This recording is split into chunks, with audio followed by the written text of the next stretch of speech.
If your laptop seems to be getting slower and more sluggish, swapping out the hard drive for an SSD is one of the best ways to dramatically improve your laptop's speed and performance. Plus, it will also help to increase its battery life and keep it slightly cooler on your lap too. You've got a choice as to whether you want to put the new hard drive in blank and install Windows, or whatever operating system you'll be using, from scratch, or to clone the contents of the old hard drive onto the new one.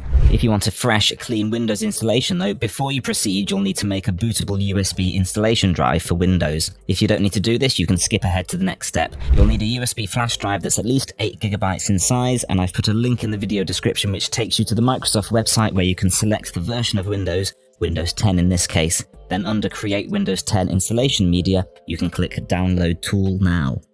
Run the tool, and when it asks you what you want to do, choose Create Installation Media. If you're running this on the same laptop you'll be installing Windows on later, leave ticked the box that says Use the recommended options for this PC. Plug in your USB flash drive and then select it from the drive list. Be careful to select the right one, as everything on it will get wiped. The tool will then download the most up-to-date Windows setup files and set them up on the USB flash drive, ready for use later once you've installed your new SSD. It takes a little while and you can still use your computer for other things whilst it completes. The next step now is to remove your current hard drive. Some laptops have special flaps to let you easily access RAM and hard drives, but sadly newer ones tend not to, so you have to take the whole bottom off.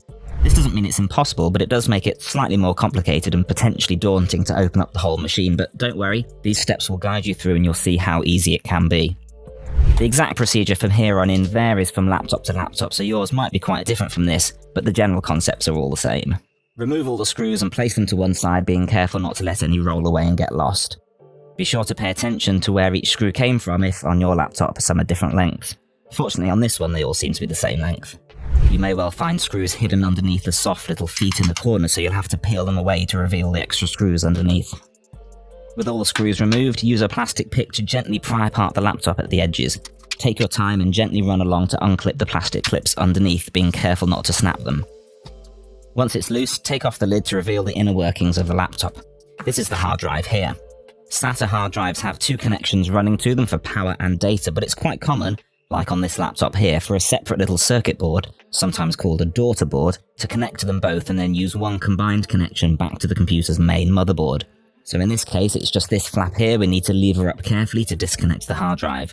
Then you can remove all the screws and carefully lift away the hard drive, slide the daughter board off, and remove the mounting hardware from the drive. Attach the SSD to the laptop's mounting hardware, being careful to attach it all the same way round as the hard drive sat, and then screw it in place and connect any ribbon cables. If you're going down the fresh install road, then grab the USB flash drive you made earlier on and boot up from that. To do that, depending on your laptop and how old it is, you may need to go into the BIOS or UEFI to disable Secure Boot, and then go to Legacy and get it to boot off USB first. Don't forget to either change this back or restore defaults after you've installed Windows. Your computer will now boot from the USB drive, so you can install a fresh copy of Windows, and once you've done that, don't throw away that old hard drive. Buy a cheap portable USB caddy like this one to turn it into a handy portable external hard drive that you can use for things like backups and carrying large files and documents around with you. First of all, thanks to my friend Joe for the narration. What a great job. To clone your hard drive to SSD, use ShadowMaker. There is a link in the description below to show how to use it. I hope this video helps you. Changing to SSD will make your laptop 10 times faster than using a HDD. Please like, share, comment and subscribe. Look forward to seeing you in the next video. See you soon. Bye.